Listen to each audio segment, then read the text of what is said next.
Getting Geeky with Gamer Leaf, the podcast in which one man strives to level up his geekhood and helping you do the same, one battle at a time. Now, let's get geeky with Gamer Leaf.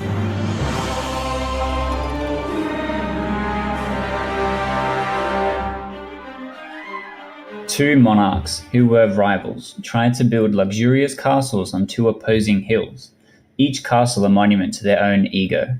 As each castle grew, jealousy brewed amongst them, and the rivalries saw conflict. This brought war and chaos to the hills of Caleira. This is the manifestation of the cunning and strategic sabotage that allowed only one monarch to rule the hills of Caleira. History tells us who ruled both hills, but which ruler will you be? Did this sound familiar to you guys?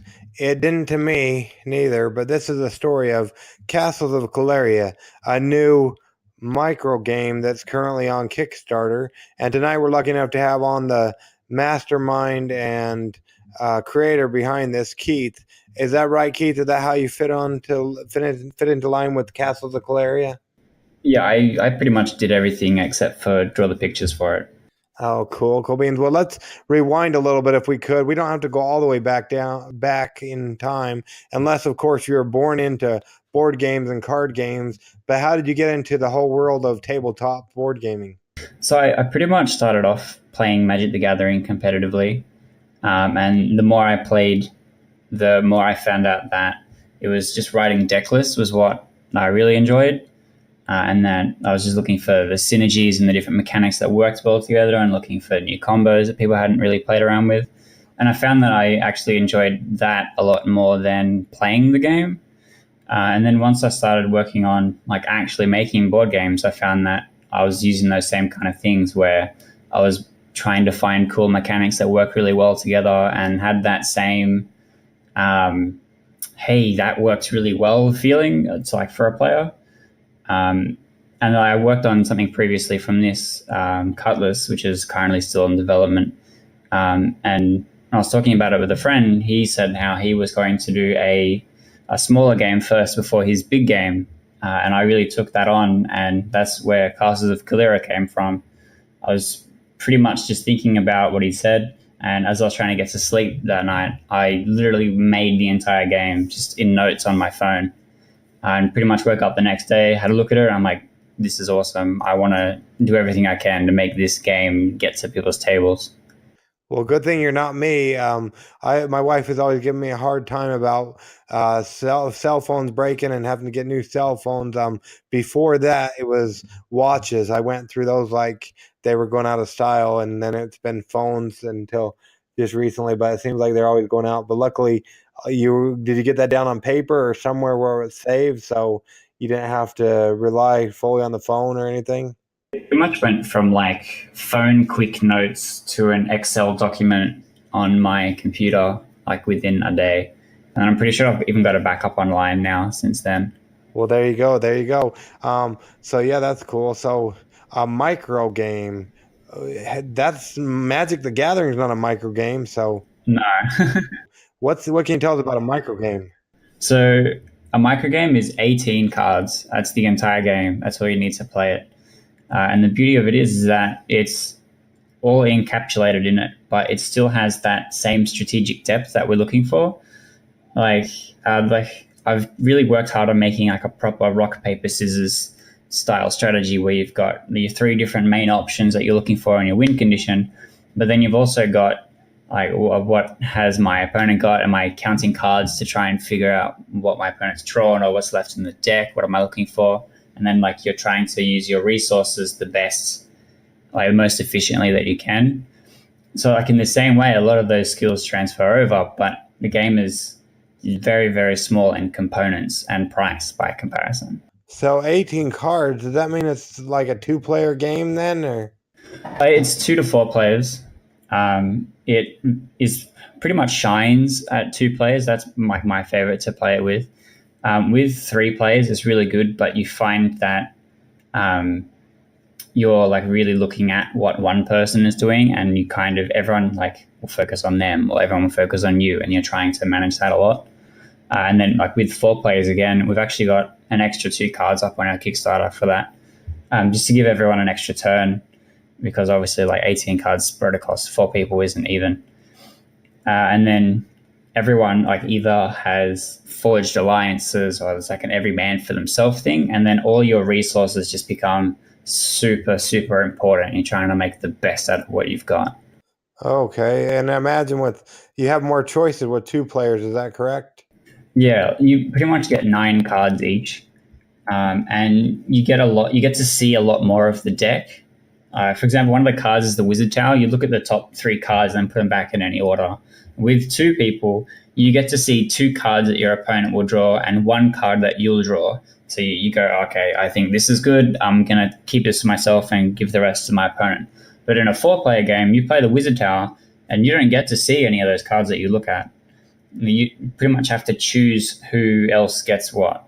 And like it's a big distinction between the two, and it like is almost a completely new game in like your strategies. Wow, yeah, that makes sense. So during playtesting, was there ever anything that you had to scratch that wouldn't work? There wasn't anything that we were like, this is terrible, like we're going to get rid of it. There was a few things where we just changed it for something better. Like the initial 18 that we had a different effect for Throne Room, which was you look through the deck and swap a card in your hand with a card on the deck. But like most of the time, there's not many cards left in the deck, and it's just not that great. Usually just throwing away something terrible. And then what we changed it to was we realized we didn't have enough like vision effects in the game, and it ended up being the Throne Room, which is what it is now, is kind of like the equivalent of a counterspell in the game. So yeah, that's pretty cool. So what would you say the thing you're most proud about Castles of Caleira would be? The art. Unfortunately, the one thing I didn't do is the thing I like the most about it. Like the beauty of it is that my artist is extremely talented. Ariane Elliott is her name. She's a local here in Australia. Every single time I've ever asked her to do a piece, I would like give like a really vague description of something and like have this mental image in my head, so that when she comes back with something, I can be like, oh, actually maybe try this or try that or whatever. But like every time it will be exactly what I had in mind, and then like more details here and more excellent stuff over here, like really cool ideas with this, and just every time I'm just amazed, and I'm like, that's all I need. That's good. Do the next thing now, like there's no, oh, this needs to be fixed, oh, I'm worried about this. Like it's just perfect every time. So every time, does that mean you've done more stuff with her besides just this card game? Yeah, we're actually sort of working on 3 projects. We've got Castles of Caleira, which is pretty much finished art-wise. We've got a few other little things that I might need her to come and do, like stretch goals or whatever. We've also got the Cutlass comic, which is, if you look at all the games in a timeline, you've got like Castles of Caleira at the very beginning, and you've got the Cutlass comic in between, and then like the actual Cutlass board game on the other end of it. We've currently got like 10 pages or something of that up at the moment. And then we've already revealed some portraits and stuff of characters from the Cutlass board game as like a teaser trailer thing.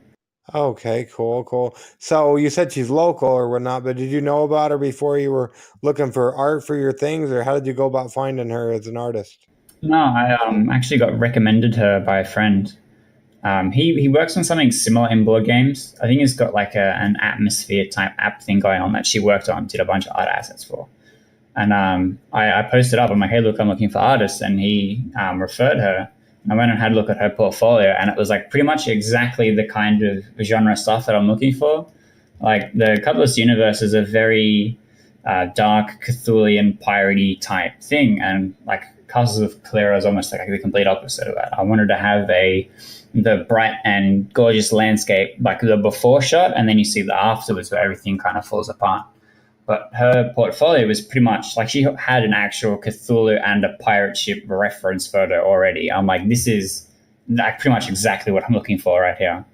Oh, okay, cool. That's pretty good. So how do you go from, because you sounded like you had Cutlass beforehand or whatnot. How do you go from something so dark with the pirates and the Cthulhu theme and whatnot, all the way to the lightness of the Castles of Caleria?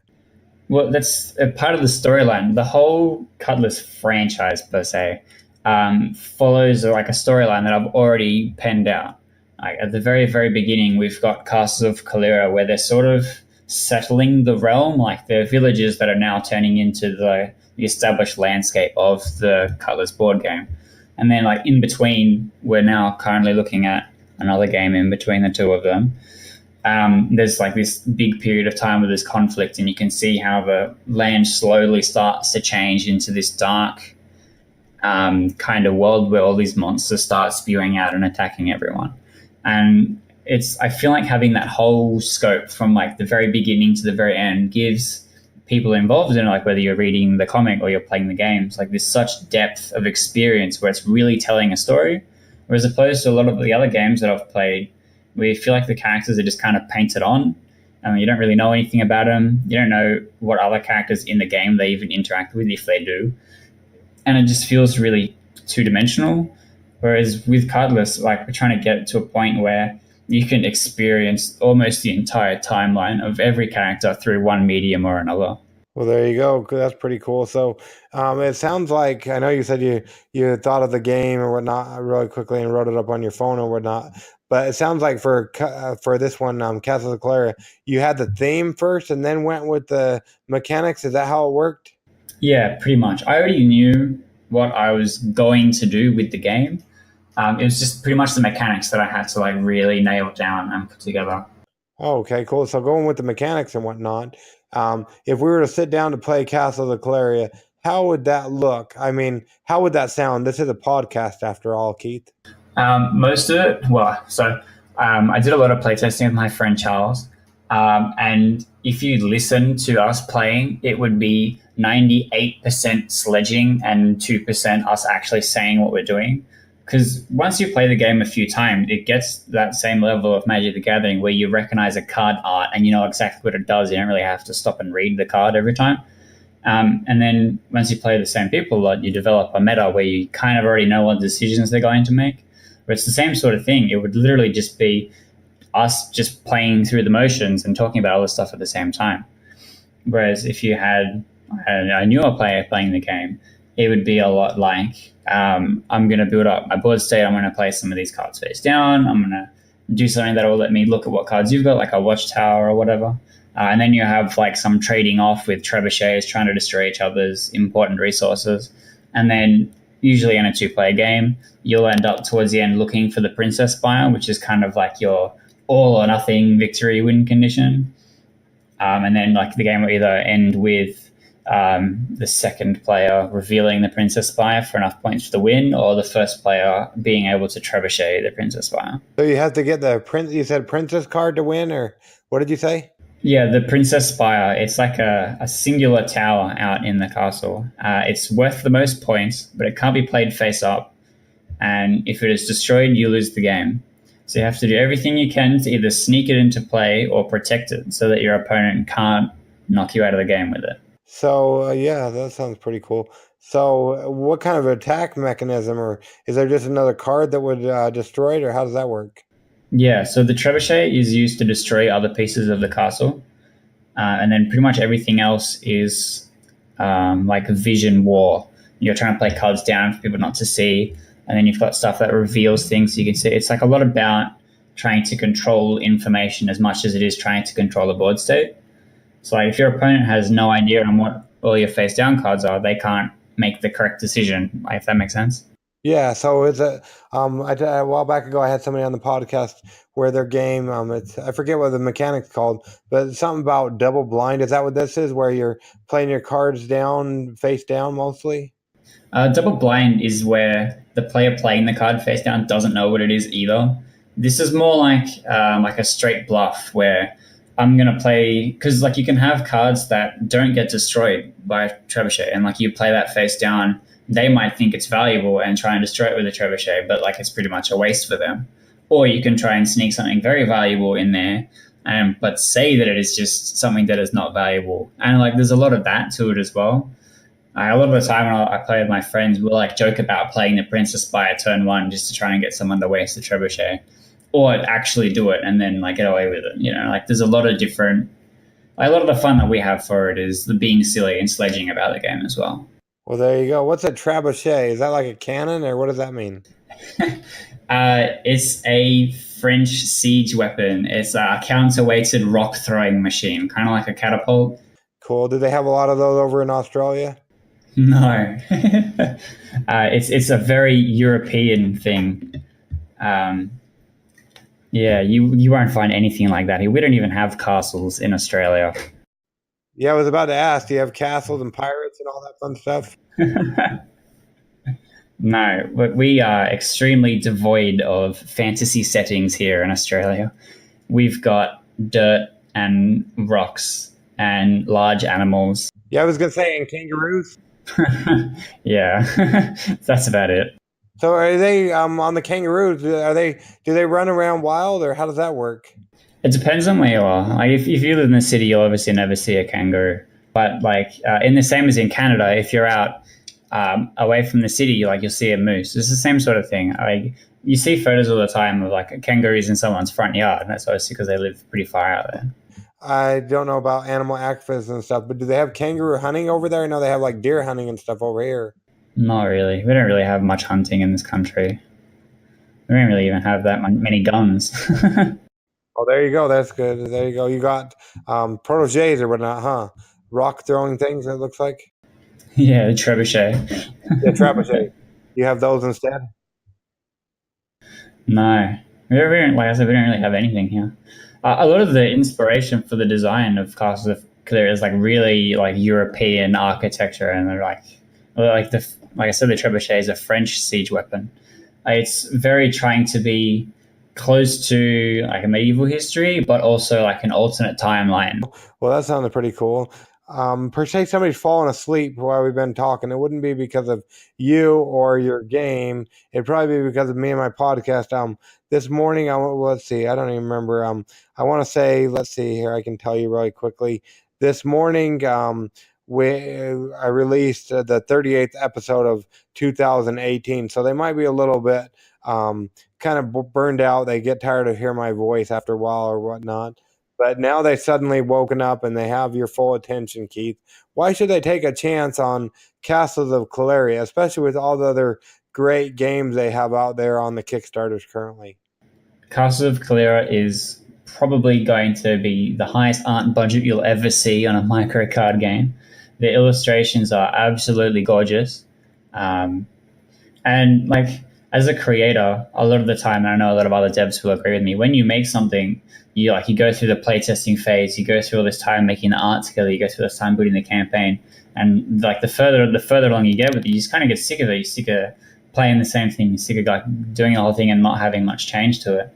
I've been happily playing Castles of Caleira for the last 6 months with my wife and my friends whenever I get a chance. I still love it. It's like it feels like it's just beyond me now. Like I'm playing somebody else's game at this point, where I'm really able to enjoy it. It's not like this is something I'm nitpicking anymore. Like it's done. I'm happy with the product. I'm able to happily play with my friends and just pick it up and muck around for a bit. Like there's never that. Like as an artist, like you draw something and you're like, oh, I could have fixed this part, or like this wasn't quite good enough, or I want this to be better. Like it just isn't any of that. It just feels exactly where it should be. And I'm really happy with the product. It's really enjoyable playing. It's really fun. Like I've played with a whole bunch of other guys that are like really competitive Magic the Gathering players, and it has that same depth of strategy, like obviously aside from a deck building standpoint, where you have a lot of different options, you have a lot of different ways of getting information and forming a strategy. And it's just really replayable, really. Yeah, I was going to ask about that. So it sounds like there's a lot of replayability.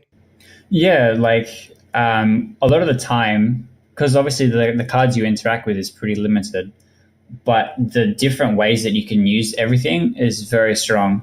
Like I spent some time with my friend. We were trying to like devise the different strategies and different ways you could play each card.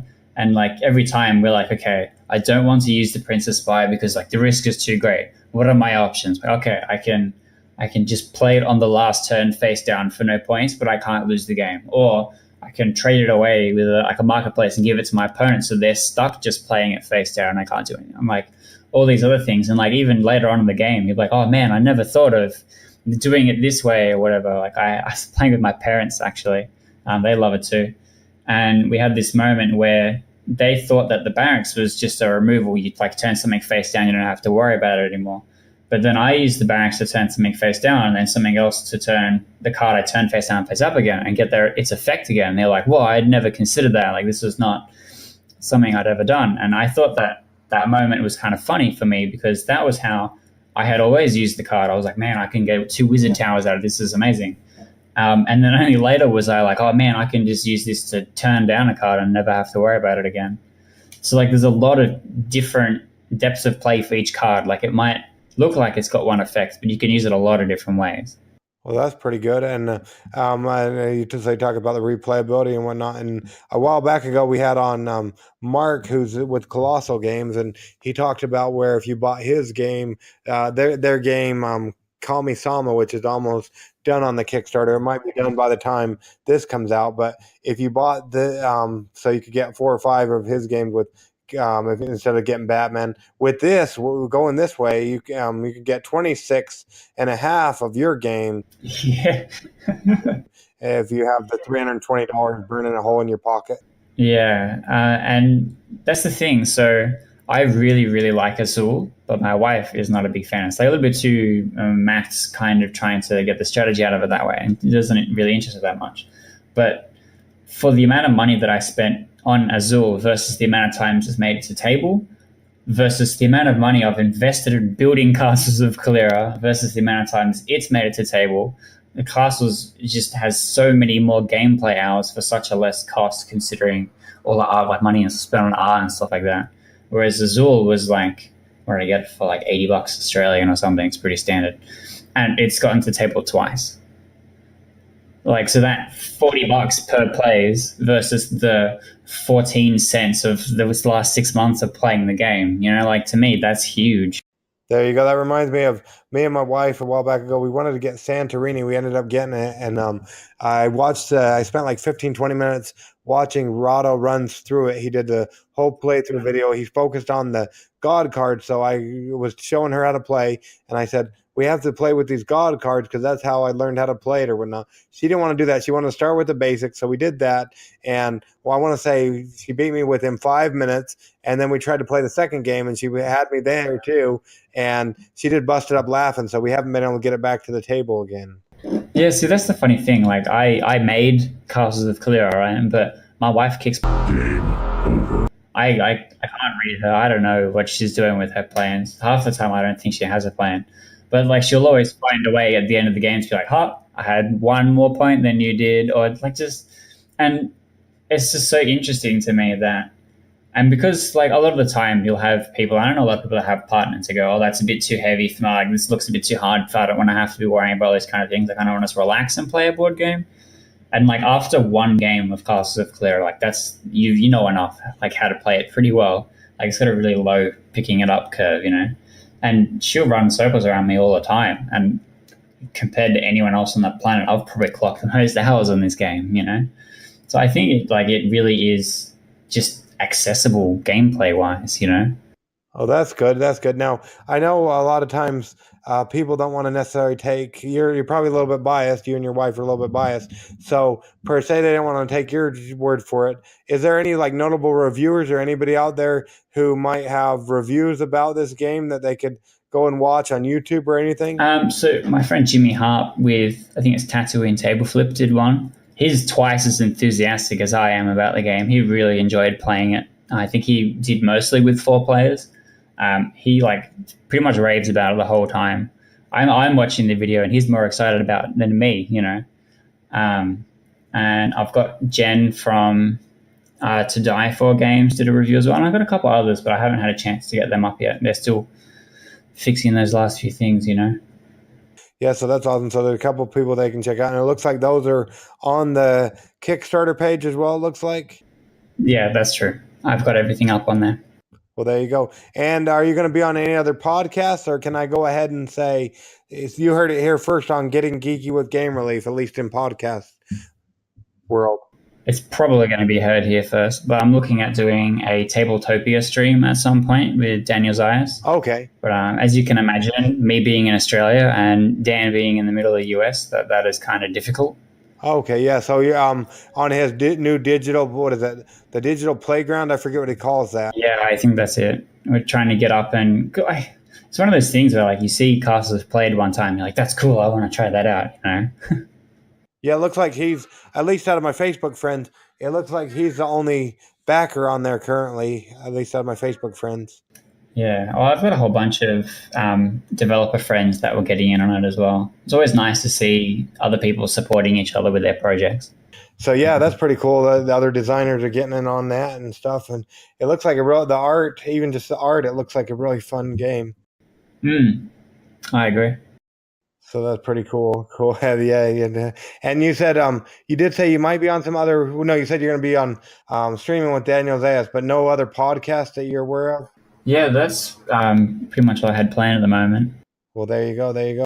Yeah, so I don't know if you remember from last time when we tried to get you on the show, but we didn't quite make it up. But the next portion of our podcast is called Adventures in Application Acquisition, where we talk about an app, be it for a cell phone, a tablet, a computer, or even a video game.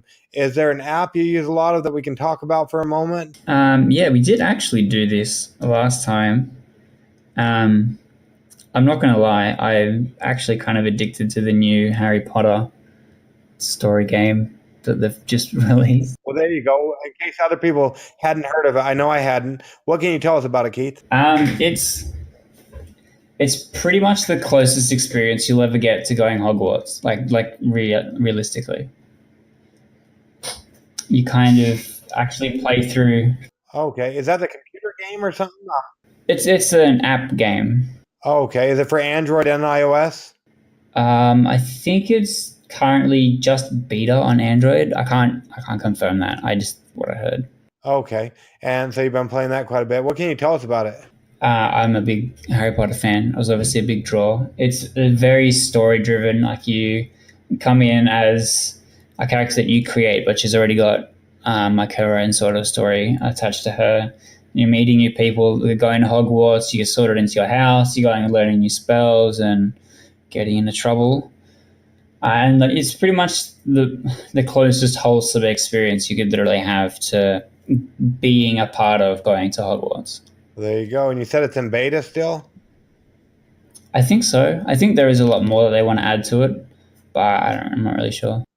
Well, that's cool. So, so something we ask people about, and maybe it applies even more here. But if there was one thing, if you own the rights to the Harry Potter app, what would be one thing you would do to fix it or make it better, Keith? Wizard's chess mini game, probably. So you'd make a new mini game for it, or? Yeah, for sure. I think Wizard's chess is like one of the coolest things to come out of Harry Potter, and I feel like it's, well, obviously being like a tabletop game, it's not really something we've got a good equivalent for in the real world. And I feel like it would be really cool to actually have like a video game representation of that. Well, there you go. I guess you got your next project lined up. Well, going on with that, if that's not your next project, what do you have in the future coming from you, Keith? Okay, so we've got the Castles of Caleira campaign end, and there's going to be a little bit of time where I'm going to be stressing out at fulfilling that and getting it shipped and all that kind of stuff. Then afterwards, I'm looking at doing a sequel to Castles of Caleira, which will be a heavier game, but it'll be set 10, 15 years later, which is like the beginning of the crumble of the empire. And then after that, we'll probably be able to start spending serious time working on Cutlass. And because Cutlass is going to be such a large game, we're going to actually need to have a lot of money to go into the art and stuff for it. And that'll probably be when we start working on Cutlass like seriously and trying to get that out. Cool. And you said there's a web comic to go along with the Cutlass thing in the whole world? Yeah, there is as well. That's on our website, cutlassboardgames.com. You can find the first 10 pages on there. And it introduces the sort of like the main 8 characters of the game that we've already seen some art spoilers for on the Facebook pages. Okay, cool. So you talk about Facebook pages and whatnot. I imagine that's a good place, but minus coming over to Australia to stalk you in person, how would they go about finding out about you or any of your projects, Keith? You can pretty much search for Castles of Caleira, and you'll find us on Facebook or Kickstarter. Everything else is pretty much branded as Cutlass Board Games. Like that's our website, cutlassboardgames.com. Then you've got Cutlass Board Game on Facebook. You've got Cutlass Game on Twitter, Cutlass Board Game on Instagram, Cutlass something on YouTube. Pretty sure that one's Cutlass Board Games as well. We're everywhere, man. I gotta get rid of some of these things. There you go. And so if somebody takes a chance on Castles of Caleira, it looks like they have until the 1st of April here in the States at 5 p.m. Mountain Standard Time. But if they take a chance on it, when do you anticipate them getting their game? I know you don't want to overpromise and underdeliver. We're looking at, I think it was April, May, June, July. I think August is like the absolute latest we'll be able to get it to table. I think that was kind of the timeline we were looking at. Obviously, that doesn't allow for a lot of problems and such to arise, but like that's when I'd like to have it. Is when in September, or when did you say? August. August, okay. And it looks like they have September on the table is written there, so hopefully August, September. Yeah, September's kind of like with a little bit of space for problems to go wrong. I'd like to have it as early as August, but September's us playing it safe. That's good. Yeah, and it talks of free international shipping. Is that right?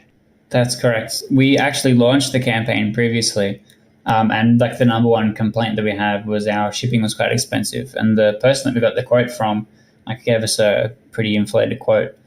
So we've now swapped it so that we're just doing China fulfillment, and that way we can offer free shipping international for everyone. Okay, so I'm not going crazy because I want to say before I saw that I did see it go up then and then come back down, and now it's back up again. Is that right? Yeah, that's correct. We changed a few things. We changed the tiers so that rather than just having just the box option, that we released a cheaper option to just get the game in a wallet, and then we made it free shipping for everyone. Okay, cool. So yeah, so that was due to what your backers had said. Is that why you decided to pull it down and fix it? Yeah, we got a lot of feedback on Kickstarter, but we also got a lot of feedback on Facebook, other developers and a lot of fans that we had to come up. And we're like, look, I'm not going to pay $12 for shipping to whatever this place was. And I'm like, yeah, okay. Like, we got a lot of people saying I'm going to have to cancel it and fix this problem.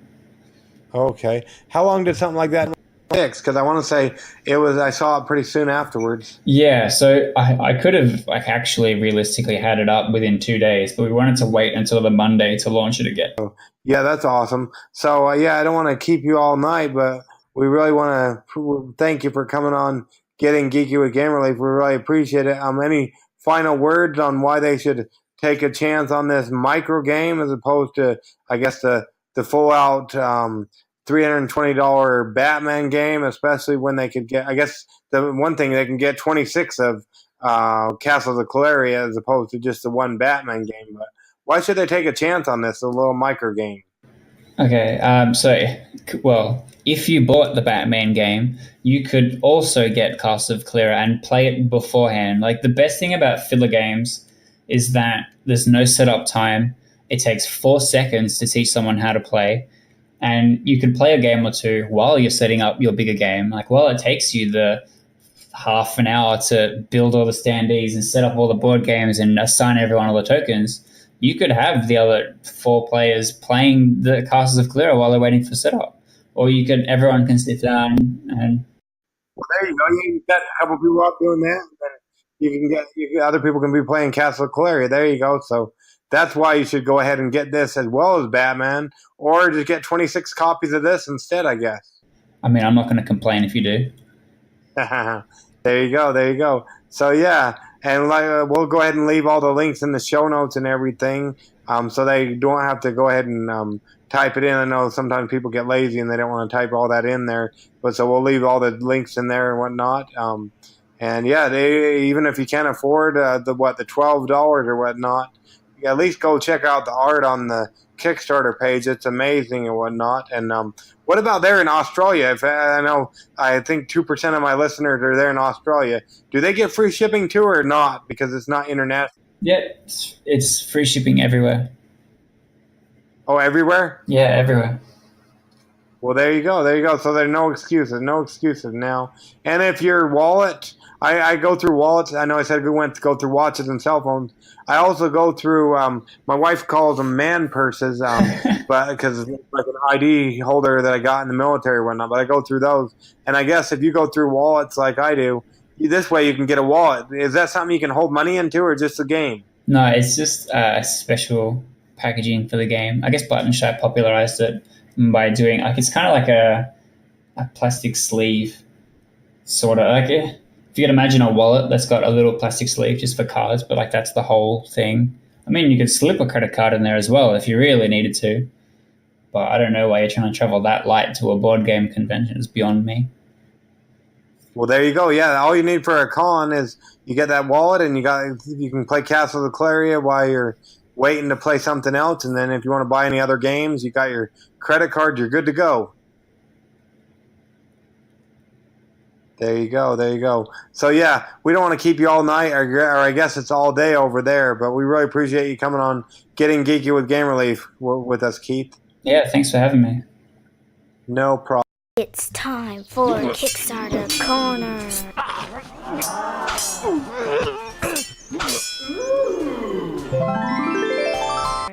To begin now. You heard her right, ladies and gents. It's time for Kickstarter Corner.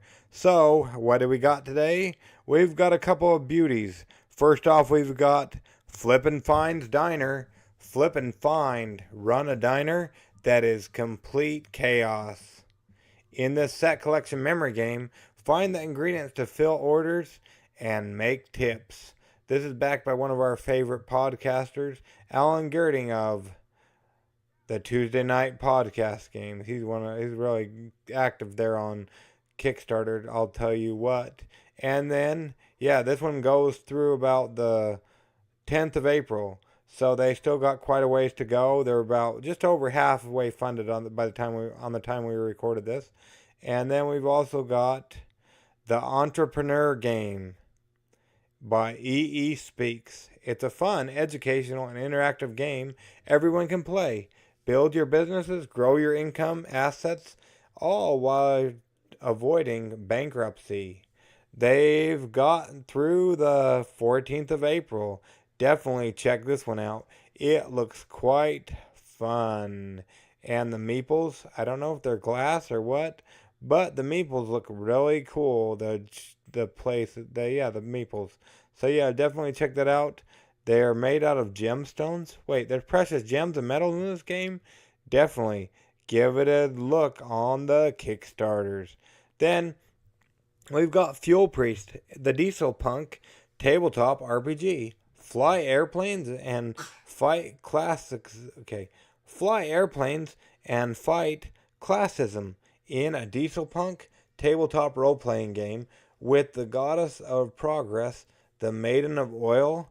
They're almost halfway to their goal at the time of this recording, and they still got through the 8th of April. Check it out on the Kickstarter.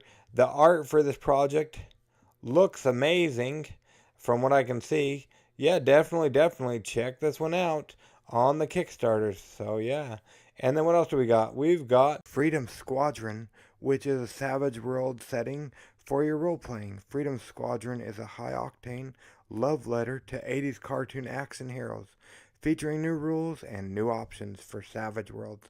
Love me some 80s cartoons, so definitely check this one out. It is awesome, stellar, and everything like that.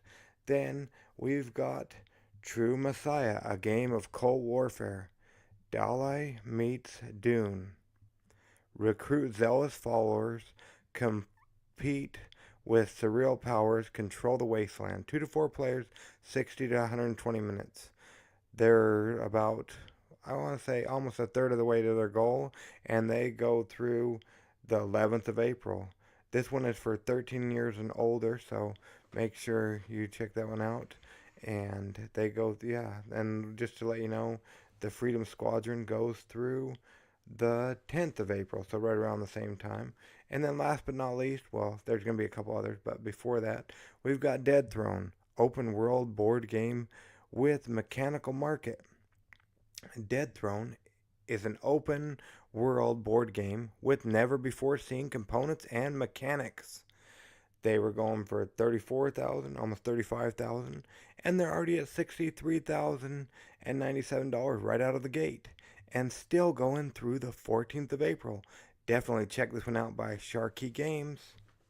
And then we've got Chronicles of Crime, cooperative game of crime investigation, mixing board game and virtual reality. This one looks amazing. This is by Lucky Duck Games. They were initially going for $15,000, and they're at over $450,000 by the time when we recorded this, and they still got 7 days to go at the time of this recording, ending the 20th of March. Check that one out on the Kickstarters. Then, and don't forget about, yes sirree Bob, Fractured Zombies. Fractured Zombies, a card game involving letter cards designed by a dyslexic, also involving chainsaws, guts, brains, and severed hands. Probably I would keep this limited for your older audience, 14 and plus and whatnot. But yeah, definitely try to do that. And it goes through the 1st of May. Check that one out on the Kickstarters. And then, last but not least, we've got Palm Island, which will be almost done when you hear this. But definitely check it out. It's a portable card game. Take your island with you. Play anywhere with this portable deck transformer game. Also backed by Ellen Girding of Tuesday Night Podcast. So yeah, definitely check that out. The art's wonderful. They were going for $4,000. By the time you hear this, it'll probably be over $80,000. So yeah, definitely check it out. And yeah, so that's all we got on Kickstarter Corner. You know what we do next. You got to get on with your lives. We got to get on with ours. So go ahead and get geeky, stay geeky, and bring others into the geek fold. And you know when we'll catch you? Yeah, we'll catch you all on the flip side. Game Relief out.